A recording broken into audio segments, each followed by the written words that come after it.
25 जनवरी, ठीक है। तो ध्यान रखिएगा, भारत में निर्वाचन आयोग का गठन जो है 25 जनवरी 1950 को हुआ था, ठीक है। और अभी जो है एक दिवस मनाया जाता है जिसका नाम है राष्ट्रीय मतदाता दिवस, ठीक है। राष्ट्रीय मतदाता दिवस के रूप में इस दिन को हम लोग मनाते हैं, यानी कि 25 जनवरी 1950 को। तो ध्यान दीजिएगा आप लोग। अब देखिए नेक्स्ट क्वेश्चन। वैसे भी अगर एक चीज और देखिएगा तो 26 जनवरी को जो है हमारा कानून भी संविधान भी लागू हुआ था 26 जनवरी 1950 को। तो ये सभी डेट को आपको याद रखना है, अक्सर पॉलिटिकल साइंस में इसी तरह का आपको क्वेश्चन पूछे जाते हैं। देखिए next question, question number 2, Bharat के प्रथम शिक्षा मंत्री कौन थे? बहुत ही आसान क्वेश्चन है, इंपॉर्टेंट क्वेश्चन है और बिल्कुल इसका राइट आंसर आपका हो जाएगा अबुल कलाम आजाद, ठीक है। ऑप्शन सी आपका राइट आंसर होगा। ये जो है भारत के प्रथम शिक्षा मंत्री थे, ठीक है। और ये जो है राष्ट्रीय अध्यक्ष भी थे कांग्रेस के, ठीक है। तो ध्यान दीजिएगा आप लोग, ये पहले क्या थे? राष्ट्रीय अध्यक्ष भी थे और बाद में देश आजाद होने के बाद अबुल कलाम आजाद जो है प्रथम शिक्षा मंत्री यानी कि एजुकेशन मिनिस्टर बने थे। अब देखते हैं next question, question number 3, Bharat में तृतीय आम चुनाव कब हुआ था? देखिए अक्सर क्वेश्चन आपको पूछा जाएगा, प्रथम आम चुनाव, द्वितीय आम चुनाव, तृतीय आम चुनाव, और बहुत ही आसान क्वेश्चन है क्योंकि हम लोग जानते हैं पहली बार जो चुनाव हुआ था वो 1951 से लेकर के 1952 के बीच हुआ था। आप लोग अच्छे से समझ लीजिए, पहली बार जो चुनाव हुआ 1951 से लेकर के 1952 के बीच हुआ था। इसको हम लोग पहली बार जो चुनाव हुआ था उसको हम लोग 1952 का चुनाव कहते हैं, क्योंकि ज्यादातर चुनाव जो है वो 1952 में हुआ था। हम लोग को डेट भी मालूम है, 1951 में अक्टूबर में शुरू हुआ था और 1952 में फरवरी में पहला चुनाव जो है खत्म हुआ था। तो पहला जो चुनाव है, प्रथम चुनाव को हम लोग क्या बोलते हैं? 1952 का चुनाव, ठीक है। वहीं पे द्वितीय चुनाव जस्ट 5 साल बाद हुआ था यानी कि 1957 में, और तृतीय चुनाव उससे 5 साल बाद यानी कि 1962 में। तो ध्यान रखिएगा आप लोग, भारतीय में जो तृतीय आम चुनाव है वो 1962 में हुआ था, प्रथम आम चुनाव 1952 में और द्वितीय आम चुनाव जो है 1957 में। तो ध्यान रखिएगा आप लोग, ठीक है। देखिए next question, question number 4, Bharat का 29वां राज्य कौन सा है? अगर अभी आप लोग पता करें तो टोटल राज्य जो है वो 28 है, और अगर पता करेंगे तो टोटल केंद्र शासित प्रदेश जो है वो 9 है, ठीक है। लेकिन अगर आपको क्वेश्चन पूछ दे 29वां राज्य तो आपको आंसर देना है, भले ही राज्य 28 है लेकिन 29वां राज्य नंबर पे जब उस समय, क्योंकि उस समय जम्मू कश्मीर जो है वो केंद्र शासित प्रदेश नहीं था, ठीक है, धारा 370 उस समय लागू था, इसलिए उस समय ये 29वां राज्य कहलाएगा। तो कौन है? बिल्कुल इसका राइट आंसर आपका तेलंगाना हो जाएगा, और इसका जो राजधानी है वो भी हैदराबाद है। जैसे कि पंजाब और हरियाणा का राजधानी चंडीगढ़ है, उसी तरीके से तेलंगाना का भी जो राजधानी है वो एक ही राजधानी है, वो है हैदराबाद, ठीक है। तमिलनाडु या फिर तेलंगाना दोनों का राजधानी हैदराबाद है। तो भारत में जो 29वां राज्य है वो कौन सा है? तेलंगाना। बहुत ही इंपॉर्टेंट क्वेश्चन है, और कभी कभी क्वेश्चन आपको पूछ देगा ये कब हुआ था, यानी कि तेलंगाना का जो गठन है वो कब हुआ था, कब ये नया राज्य बना था। तो आपको देखना है, डेट लिखना है 2 जून 1914 को, 2 जून 2014 को, ठीक है। तो आप लोग ध्यान रखिएगा, 2 जून 2014 को जो है तेलंगाना राज्य बना था, और इसका राजधानी क्या है? हैदराबाद है। चलिए देखते हैं नेक्स्ट क्वेश्चन। एक एक क्वेश्चन आपको 2-3 क्वेश्चन बता देंगे ताकि सभी क्वेश्चन इंपॉर्टेंट आप आराम से सॉल्व कर सकेंगे, इसलिए प्लीज वीडियो को ध्यानपूर्वक आप लोग देखिए। अब देखिए क्वेश्चन नंबर 5 बहुत ही ज्यादा इंपॉर्टेंट है, किसने द्विराष्ट्र सिद्धांत का प्रतिपादन किया था? आपका ऑप्शन है महात्मा गांधी, पंडित जवाहरलाल नेहरू, मोहम्मद अली जिन्ना या फिर सरदार वल्लभ भाई पटेल। कभी कभी आपको ऑप्शन में मुस्लिम लीग यहाँ पर दे देगा और मोहम्मद अली जिन्ना नहीं देगा, तो आपको मुस्लिम लीग टिक करना है, और कभी कभी आपको मोहम्मद अली जिन्ना दे देगा तो आपको वो टिक करना है, ठीक है। क्योंकि द्विराष्ट्र सिद्धांत का जो प्रतिपादन है वो मोहम्मद अली जिन्ना भी किया था और मुस्लिम लीग भी किया था, ठीक है। लेकिन कांग्रेस जो है इसका विरोध किया था। किसका? ये द्विराष्ट्र सिद्धांत। ये क्या होता है? द्विराष्ट्र सिद्धांत का मतलब हुआ कि एक अलग और राष्ट्र बना जाए जिसमें सिर्फ एक ही बहुल आबादी, यानी कि एक और राष्ट्र, मतलब राष्ट्र का मांग, यानी कि उस समय पाकिस्तान क्या बोलता था यहाँ पर इंडिया को कि यहाँ पर हिंदू भी है, मुस्लिम भी है, हम एक ऐसा राष्ट्र चाहते हैं जहां पर सिर्फ मुस्लिम हो। तो वही है द्विराष्ट्र सिद्धांत, तो वो जो है मोहम्मद अली जिन्ना ने किया था। देखिए इस क्वेश्चन को नंबर 6, किस पंचवर्षीय योजना में गरीबी हटाओ कार्यक्रम को विशेष स्थान दिया गया था? क्योंकि हम लोग जानते हैं गरीबी हटाओ का जो नारा है वो इंदिरा गांधी ने दिया था, यह आपको कंफर्म मालूम होगा। 1971 का जब चुनाव हुआ था, हम लोगों ने बहुत अच्छे से पढ़ा है, 1971 में जब चुनाव हुआ था तो उस समय जो इंदिरा गांधी है वो गरीबी हटाओ का नारा से ही वगैरह चुनाव वगैरह करते थे, ठीक है। और 1974 में जब चुनाव हुआ था, यानी कि जब चुनाव हुआ था 1974 में लोकसभा चुनाव, उस समय एक नारा चला था गरीबी हटाओ, इसी के माध्यम से इंदिरा गांधी जो है वो जीती भी थी। फिर 1977 में वो हार गई थी, उसमें बहुत सारा रीजन है, क्योंकि वो इमरजेंसी वगैरह लागू कर दी थी, आपातकाल लागू कर दी थी, जिससे कि देश है वो बहुत दयनीय स्थिति में चला गया था, ठीक है। तो यहाँ पर क्वेश्चन क्या पूछ रहा है कि किस पंचवर्षीय योजना में गरीबी हटाओ का कार्यक्रम था? बिल्कुल यहाँ पर जो इसका राइट आंसर हो जाएगा वो है 5वीं योजना।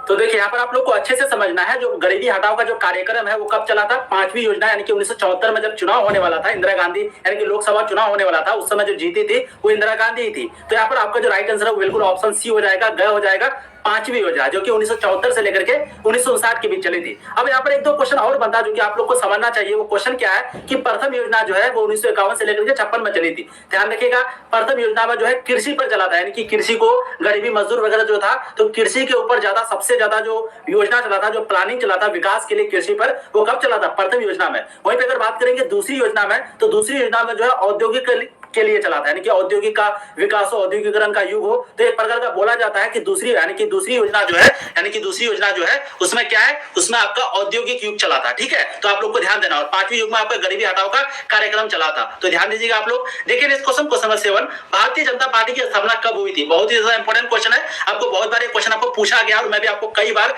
करा चुका हूं। बिल्कुल इसका राइट आंसर आपका हो जाएगा 1980। ठीक है, भारतीय जनता पार्टी की जो स्थापना 1980 की हुई थी। वहीं पर अगर हम लोग बात करेंगे कांग्रेस की, तो जस्ट 100 साल पहले, 100 साल नहीं, यानी कि लगभग 95 साल पहले 1885 में, तो ध्यान दीजिएगा कांग्रेस की जो स्थापना है वो 1885 में हुई थी। वहीं पे अगर बात करेंगे भारतीय जनता पार्टी की स्थापना, तो 1980 में हुई थी। ये सभी क्वेश्चन आपको बार बार पूछे जाते हैं। ठीक है, कभी कभी आपको डेट भी पूछ देगा कि कब हुआ था, तो आप ध्यान दीजिएगा 6 अप्रैल 1980 को। तो भारतीय जनता पार्टी की जो स्थापना है वो 6 अप्रैल 1980 को हुआ था। देखिए इस क्वेश्चन नंबर 8, भारत में सहकारी दूध उत्पादन का आंदोलन कहां शुरू हुआ था? गुजरात, महाराष्ट्र, राजस्थान, मध्य प्रदेश। बिल्कुल इसका राइट आंसर आपका हो जाएगा गुजरात। जी हाँ, भारत में जो सहकारी दूध उत्पादन का जो आंदोलन है वो गुजरात में शुरू हुआ था। ठीक है, कहां पर हुआ था? गुजरात में हुआ था। और कभी कभी आपको डेट पूछ देगा, तो आप 4 जनवरी, ध्यान रखिएगा 4 जनवरी को, यानी कि गुजरात में जो है ये आंदोलन हुआ था। भारत में सहकारी दूध उत्पादन का आंदोलन शुरू हुआ था गुजरात में। अब देखते हैं इस क्वेश्चन, 4 जनवरी 1946 को। ठीक है, ये आंदोलन कब हुआ था? 4 जनवरी 1946 को। कहां पर हुआ था? गुजरात में हुआ था। देखिए इस क्वेश्चन को समझना है, किस भाषा के आधार पर 1953 में आंध्र प्रदेश का गठन हुआ था? क्योंकि हम लोग जानते हैं सबसे पहला, यानी कि आजादी मिलने के बाद भारत में सबसे पहला राज्य कौन सा था जो कि भाषा के आधार पर बना था? तो इसका आंसर बिल्कुल आपका करेक्ट हो जाएगा, वो है तेलुगु भाषा। ठीक है, वो कौन सा? तेलुगु। और कौन सा राज्य था? वो आंध्र प्रदेश था। तो ध्यान रखिएगा आप लोग, कभी कभी आपको क्वेश्चन पूछ देता है कि सबसे पहला भाषा के आधार पर कौन सा राज्य बना था, वो था आंध्र प्रदेश। और आपको पूछ देगा कौन सा भाषा, तो आपको लिखना तेलुगु। कब बना था?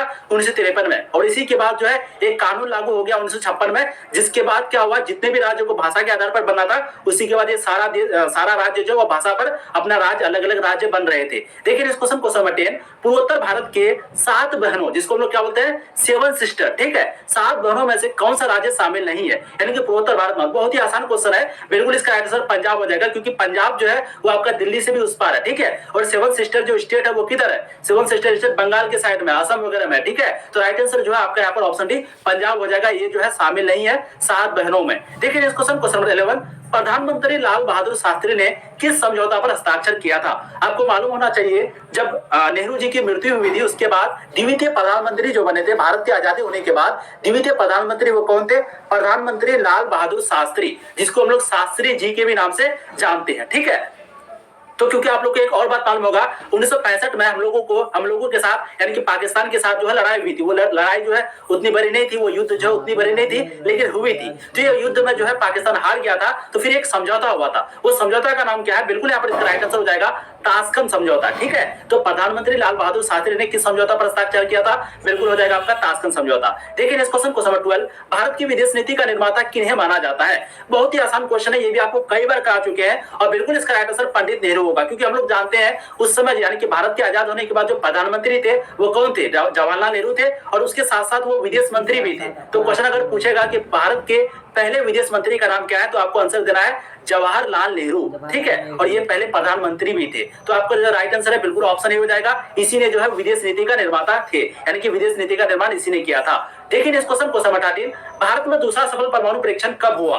ये क्वेश्चन आपको कई बार पूछे जा चुके हैं, बहुत ही आसान क्वेश्चन है, और बिल्कुल इसका राइट आंसर आपका हो जाएगा 1998 में। कहां पर हुआ था? पोखरण में हुआ था। तो ध्यान दीजिएगा, यानी कि पोखरण में जो है 1998 में भारत में दूसरा परमाणु परीक्षण हुआ था, सफल परमाणु परीक्षण, यानी कि उस समय सक्सेस हुआ था। और इसी के बाद जस्ट पाकिस्तान भी अपना जो है परमाणु परीक्षण कर लिया था। देखिए इस क्वेश्चन को नंबर 14, बांग्लादेश का उदय कब हुआ था? क्योंकि हम लोग जानते हैं 1971 से पहले बांग्लादेश जो है वो पूर्वी पाकिस्तान था। तो क्वेश्चन यहाँ पर पूछ रहा है कि बांग्लादेश का उदय कब हुआ था? बहुत ही आसान क्वेश्चन है, और बिल्कुल इसका राइट आंसर आपका हो जाएगा 16 दिसंबर 1971 को। ठीक है, 1 सेकेंड, सॉरी यहाँ पर जो डेट है वो गलत दिया हुआ। ठीक है, बांग्लादेश का जो उदय है वो 1971 में तो हुआ था, लेकिन यहाँ पर जो डेट है वो आपका गलत है। कब है? 26 मार्च को। तो ध्यान दीजिएगा आप लोग, 26 मार्च को, ये डेट आपको याद रखना है। 26 मार्च 1971 को बांग्लादेश का उदय हुआ था। और कौन था उस समय? उस समय था शेख मुजीबुर मुजीबुर रहमान का जो पार्टी था अवामी लीग, उसी ने किया था, ठीक है। और इसी के बाद जो इंदिरा गांधी की जो पार्टी को उसको 4 चांद लग गए थे, इसीलिए उन्होंने 1974 में जीत गई, ठीक है। वैसे बहुत सारा रीजन था जीतने के पीछे, लेकिन उसमें से एक ये भी रीजन था। देखिए इस क्वेश्चन को नंबर 15, किस देश ने 1962 में भारत पर आक्रमण कर पंचशील संधि का उल्लंघन किया था? कौन सा देश था जो कि 1962 में भारत पर आक्रमण करके पंचशील संधि का उल्लंघन किया था? बहुत ही आसान क्वेश्चन है, क्योंकि आपको पता है चाइना के साथ जो है पंचशील समझौता हुआ था। कब हुआ था ये भी डेट आपको मालूम होना चाहिए, 1954 में हुआ था, ठीक है। 1954 या 55 समथिंग होगा, मुझे भी कंफर्म भी नहीं मालूम है। 1 सेकेंड, नहीं बिल्कुल यहाँ पर क्लियर है, 1954 ही होगा, ठीक है। 1954 डेट भी आपको बता देते हैं, 29 अप्रैल, ठीक है, ध्यान रखिएगा आप लोग। 29 अप्रैल 1954 को भारत के साथ पंचशील समझौता हुआ था, ठीक है। तो ध्यान रखिएगा आप लोग, ये क्वेश्चन आपको पूछा जाता है, भारत और चीन के बीच जो पंचशील समझौता हुआ कब हुआ था? 29 अप्रैल 1954 को। किसके साथ? चीन के साथ हुआ था। इस समझौते में क्या हुआ था? इस संधि में सिर्फ एक ही बात कही गई थी, ना हम आपके देश में कभी झांकेंगे ना आप मेरे देश में झांकेगा, हम लड़ाई लड़ेंगे, मेरा अंदरूनी मामला रहेगा, आपका भी अंदरूनी मामला रहेगा, हम दोनों एक दूसरे के विरुद्ध जो है कभी लड़ाई नहीं करेंगे। तो ये 3-4 सिद्धांत था इस पंचशील समझौता का। लेकिन इसके बाद भी चीन जो है 1962 में युद्ध कर देता है भारत पर, ठीक है। चलिए, जिसमें भारत जो है हार जाता है। देखिए इस क्वेश्चन को समझ सकते हैं, पोखरण परमाणु परीक्षण भारत के किस राज्य में हुआ? ये भी क्वेश्चन बहुत बार पूछा गया है और बहुत ही आसान क्वेश्चन है, बिल्कुल इसका राइट आंसर हो जाएगा वो है राजस्थान, ठीक है। तो पोखरण परमाणु का जो परीक्षण है भारत के राजस्थान राज्य में हुआ था। राइट आंसर आपका ऑप्शन सी हो जाएगा। देखिए इस क्वेश्चन नंबर आपका 16 का राइट आंसर बिल्कुल ऑप्शन सी होगा। देखिए इस क्वेश्चन नंबर 17, 1972 में भारत और पाकिस्तान के बीच इनमें से कौन सा समझौता हुआ था? ये भी क्वेश्चन बहुत इंपॉर्टेंट है, क्योंकि आपको मालूम होना चाहिए 1971 में जो है पाकिस्तान जो है भारत से हार गया था, उसके बाद बांग्लादेश देश बना था। तो उसके बाद भी एक संधि हुआ था, किसके साथ? एक समझौता हुआ था पाकिस्तान के साथ। वो समझौता का नाम क्या था? बिल्कुल यहाँ पर जो राइट आंसर है वो हो जाएगा शिमला समझौता। एक हो गया सिंधु घाटी समझौता, शिमला समझौता, ताशकंद समझौता, बहुत सारे समझौता जो कि इसके साथ हुआ था। किसके साथ? पाकिस्तान के साथ। इसलिए आप लोग एक एक समझौता का ध्यान रखिएगा, वो चैप्टर बहुत अच्छे से पढ़ाए हुए। और फरक्का समझौता जो है वो बांग्लादेश के साथ हुआ था, ठीक है। फरक्का समझौता किसके साथ हुआ था? बांग्लादेश के साथ हुआ था। तो ये भी क्वेश्चन पूछा जाता है, बहुत बार पूछा गया, इसलिए आप लोग ध्यान दीजिएगा। सारा चीज जो आपको थ्योरी पढ़ाया गया आप लोग देखिएगा। देखिए इस क्वेश्चन 18 प्लेलिस्ट में सारा वीडियो का लिंक आपको मिलेगा, वहां से जाकर के चैप्टर बाय चैप्टर सब कुछ आप पढ़ सकते हैं। नेक्स्ट क्वेश्चन देखिए, 1959 में स्वतंत्र पार्टी किसने बनाई थी? 1959 में एक स्वतंत्र पार्टी जो है किसने बनाई थी? हम लोग बहुत अच्छे से पढ़े थे। इसका राइट आंसर बिल्कुल आपका हो जाएगा सी राजगोपालाचारी, ऑप्शन ए आपका राइट आंसर होगा, ठीक है। सी राजगोपालाचारी जो है 1959 में क्या बनाए थे? एक स्वतंत्र पार्टी बनाए थे। चलिए देखते हैं इस क्वेश्चन आपका 19, 1977 के आम चुनाव में विजयी पार्टी का नाम लिखें। 1977 के जो आम चुनाव में कौन सा पार्टी विजय हुए थे? बिल्कुल हम लोग जानते हैं 19 का जो राइट आंसर हो जाएगा आपका, जी हाँ, कांग्रेस पार्टी, ठीक है। 1 सेकंड, 1977 में सॉरी 1974 में जो है आपका जीता था, इंदिरा गांधी जीती थी। 1977 में वो हार गई थी और उस समय जो है जनता पार्टी विजय हुई थी, क्योंकि ये जो है यानी कि इंदिरा गांधी जो है 1975 में आपातकाल लागू किया था और आपातकाल लागू करने के बाद देश की जो स्थिति बहुत खराब हो गई थी, जिस कारण 1977 के आम चुनाव में कांग्रेस हार गई थी और जनता पार्टी उस समय विजय हुई थी। और जनता पार्टी जस्ट 2 साल के अंदर यानी कि 1979 में वो हार गया था। कौन? जनता पार्टी। फिर 1980 में चुनाव हुआ, उस समय फिर से कांग्रेस पार्टी जीत गई थी, ठीक है। और जनता पार्टी का जो सरकार था, क्योंकि बहुत सारा गठबंधन मिलकर के, बहुत सारा पार्टी मिलकर के गठबंधन बनाया था, तो जिसमें से जो पहला प्रधानमंत्री बना था जनता पार्टी से, उसका नाम था मोरारजी देसाई। तो ध्यान दीजिएगा, मोरारजी देसाई जो है पहला प्रधानमंत्री थे जन पार्टी का। उसके बाद फिर और एक प्रधानमंत्री बना था, बहुत सारी चीजें हुई थी, हम लोग चैप्टर में पढ़ चुके हैं। यहाँ पर जो आपका राइट आंसर होगा बिल्कुल ऑप्शन भी हो जाएगा। देखिए इस क्वेश्चन 20, तारी विरोधी आंदोलन जो है किस राज्य से संबंधित है?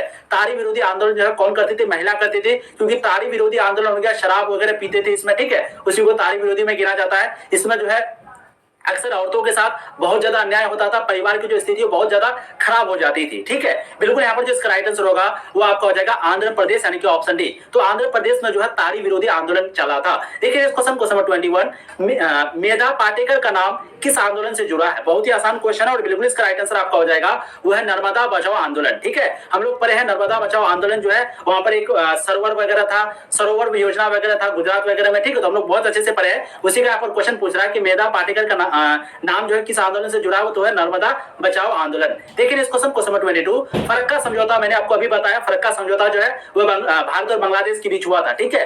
भारत और बांग्लादेश के बीच फरक्का समझौता हुआ था। तो राइट आंसर आपका ऑप्शन सी हो जाएगा। देखिए इस क्वेश्चन 23, भाखड़ा नांगल परियोजना जो है किस नदी पर स्थित है? भाखड़ा नांगल जो परियोजना है वो किस नदी पर स्थित है? गंगा में, कावेरी में, गोदावरी में, सतलज में? बिल्कुल 23 का जो आपका राइट आंसर होगा वो आपका हो जाएगा सतलज में। राइट आंसर आपका ऑप्शन डी हो जाएगा क्वेश्चन 23 का। देखिए इस क्वेश्चन 24 नेहरू के निधन के बाद उनका राजनीतिक उत्तराधिकार कौन बना था? हम लोग जानते हैं प्रथम प्रधानमंत्री जो है कौन थे? नेहरू थे। और द्वितीय प्रधानमंत्री भारत के जो है वो कौन थे? लाल बहादुर शास्त्री थे। तो 24 का जो राइट आंसर है बिल्कुल आपका ऑप्शन बी हो जाएगा। नेहरू के निधन के बाद लाल बहादुर शास्त्री जो है राजनीतिक उत्तराधिकार बना था और इसके बाद इंदिरा गांधी। तो ध्यान दीजिएगा। देखिए नेक्स्ट क्वेश्चन, क्वेश्चन नंबर 25, सीटो और सेंटो। सीटो मतलब क्या? जिसकी हम लोगों ने देखा था सीटो, SEATO, ये संधि था जो कि अमेरिका के द्वारा लाया गया था। और एक था सेंटो, ये भी जो है अमेरिका यानी कि पूंजीवादी के द्वारा लाया गया था। ठीक है, तो सीटो और सीटो और सेंटो जैसे संगठनों का संस्थापक कौन सा देश था? तो बिल्कुल मैंने अभी आपको आंसर बता दिया, ये था अमेरिका। ठीक है, तो अमेरिका जो है इसको लेके आया था, सीटो और सेंटो को। देखिए इस क्वेश्चन नंबर 26, इनमें से कौन एक गुट निरपेक्ष आंदोलन के जनक नहीं थे? सुकुरनो, आराफात, मार्शल टीटो या फिर पंडित नेहरू? बहुत ही आसान क्वेश्चन है और बिल्कुल इसका राइट आंसर आपका हो जाएगा वो है आराफात, यानी कि ऑप्शन बी। तो इनमें से जो एक गुट है जिसका नाम आराफात, गुट निरपेक्ष आंदोलन के जनक नहीं थे। राइट आंसर आपका ऑप्शन बी हो जाएगा क्वेश्चन नंबर 26 का। देखिए इस क्वेश्चन नंबर 27, दो ध्रुवीय विश्व में पूर्वी गठबंधन का नेतृत्व किसने किया था? दो ध्रुवीय, यहाँ पर पूर्वी का बात बोल रहा है, तो एक पश्चिमी था एक पूर्वी था। आपको अच्छे से कंफ्यूजन दूर हो जाना चाहिए। बिल्कुल पूर्वी में जो है आपका सोवियत संघ है, सोवियत संघ वो पूर्वी में थे। ठीक है, और वहीं पे पश्चिमी में जो है यानी कि जो पूंजीवादी को सपोर्ट करते थे वो अमेरिका थे। तो ध्यान दीजिएगा, अगर आपको क्वेश्चन पूछते दो ध्रुवीय विश्व में पश्चिमी गठबंधन, तो आपको लिखना अमेरिका, और जो कि पूंजीवादी को सपोर्ट करता था। ठीक है, वहीं पे अगर आपको पूछ देगा पूर्वी गठबंधन, जैसे कि यहाँ पूछा है,